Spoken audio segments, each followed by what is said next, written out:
One of the core principles that I talk about in the context of a portfolio career is joy and artistic fulfillment. How many of your last 5 gigs provided you with joy and artistic fulfillment? Sometimes work is just work, right? You can't always predict whether a gig is going to be transformational or just pay the bills for the week or suck your soul out through your ears. If you're full-time in an orchestra, you don't really have any choice, right? You have to play the month of holiday pops if you also want to play the exquisite masterworks concerts with the famous soloists. And if you're just starting out in your musical career, you might feel like you have no choice but to take every single thing that's offered, even if it's one of those jobs that hurts your ears and hurts your attitude. I'm still going to have some advice for you in this episode, so don't stop listening. But first, for everyone, I want to empower you to make the choices that are right for you. The really great thing about being a portfolio career musician is that you can always choose what you want your balance to look like. The money part of the equation has to be taken care of somehow. And I'm a big advocate for income diversification. It's difficult and risky to make your living exclusively through performing. And it's a lot of pressure to put on your instrument and your health and your well-being. If you are also teaching or selling reeds, or if you're also monetizing your website or your socials, or if you're working a day job within or outside of music, congratulations! It's really important to have your financial needs covered.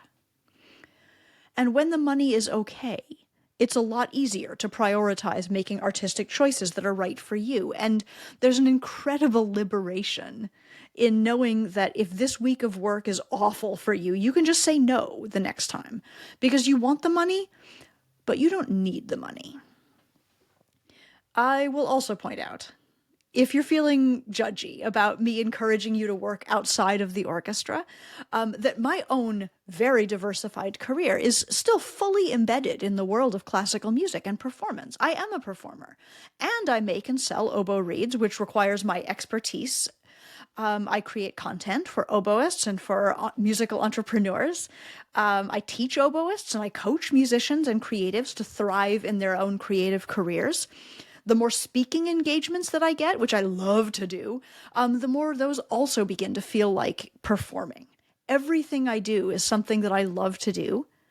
And because there are so many things that I do, the money always comes in from somewhere. But here's what I was thinking about, and the reason that I decided to do this episode. I had a gig a few years ago as guest principal oboe with an orchestra that was a couple of hours away.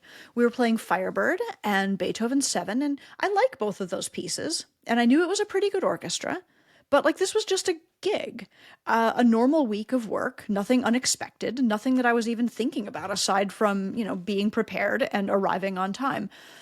And that concert turned out to be a career highlight for me. The conductor was inspiring. My colleagues, some of whom were also subs, this particular combination of people may never show up on the same stage in the same way because it was a very particular combination of humans. My colleagues were fantastic, and I rode the wave of elation and pride and joy for weeks and weeks afterward, and I'm still talking about it. It was one of those flow experiences that you can't predict.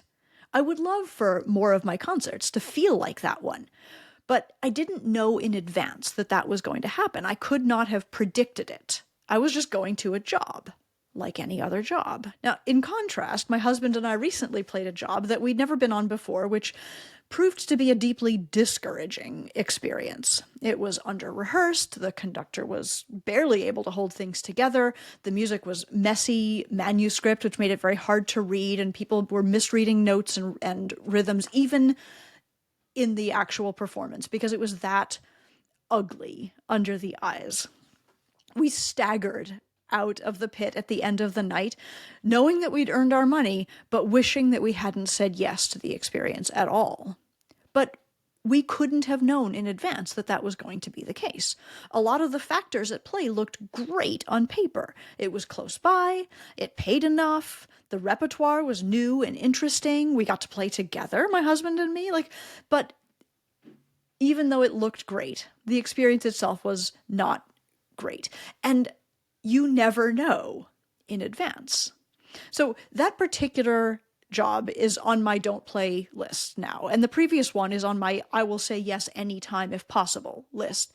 But of course, every week is different and every circumstance is different. And you never know in advance which jobs are going to be life-changing and which ones are going to drag you down. So here are some thoughts that I have for how to bring out the best potential in any gig.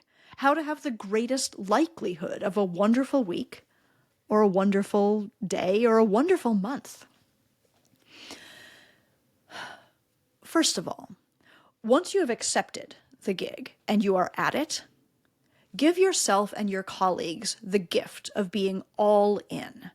Care about how it goes and make sure that you're doing your very best work. Look around you for excellence and for inspiration at every corner of the stage. It could be the case that that immediately around you there is chaos. It could be the case that the leadership from the front is not what you would have it be. It could be the case that the music turns out to be dud music. But look for what you can improve and look for what you can enjoy. Because you're already there. No one is well served by you phoning it in or being grumpy or being cynical as it's happening. If you are, number two, idea two, if you are personally overextended and exhausted, it's really hard to do this. How can you make space for yourself around the gig so that you can show up well? In an ideal world, I really want to make sure that I have enough time after I arrive at the job to meditate or take a little car nap and change my mood from commuting and frenzy and daytime and busy. I want to change that to bring my best possible attitude in. It doesn't help anybody if I'm squealing into the parking lot on two wheels with cane still in my hair and a tamale in my hand on my way into work. So when possible, I allow myself to arrive early enough to give me the space that I need.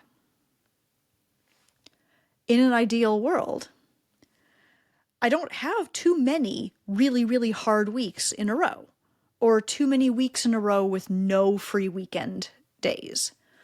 And this requires a little bit of zooming out in my calendar as the job comes in, not just looking at how it fits on paper and how it technically fits into my Wednesday, Thursday, Friday, Saturday of the week in question, but also noticing what I'm doing the week before, what I'm doing the week after, what the proportion of difficulty to busyness to expected satisfaction is over the course of that month.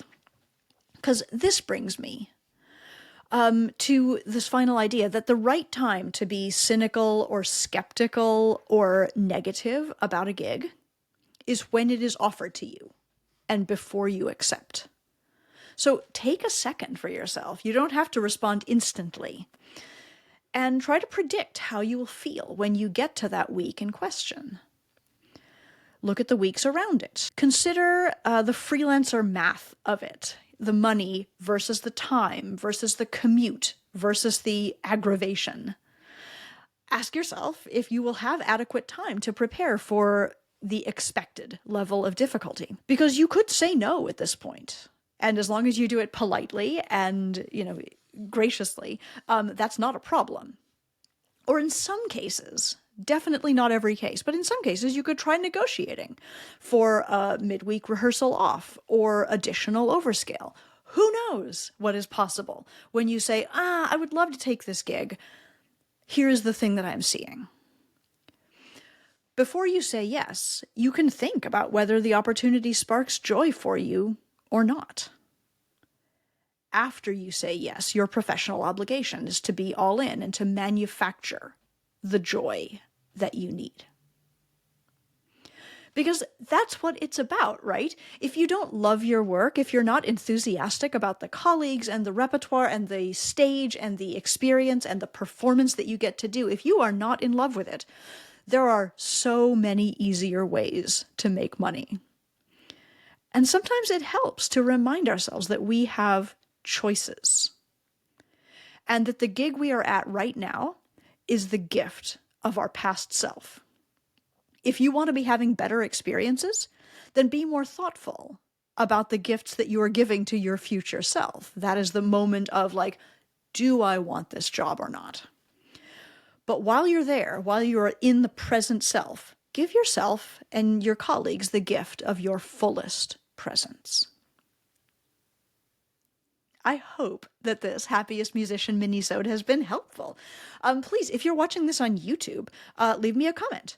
If you are listening to this on your podcast player, DM me in socials or send me an email, because I would love to hear from you. How do you think about gigs and choice within your portfolio career? I want to see you thriving in your creative career because your artistry matters. Thank you so much for listening. Have a great day.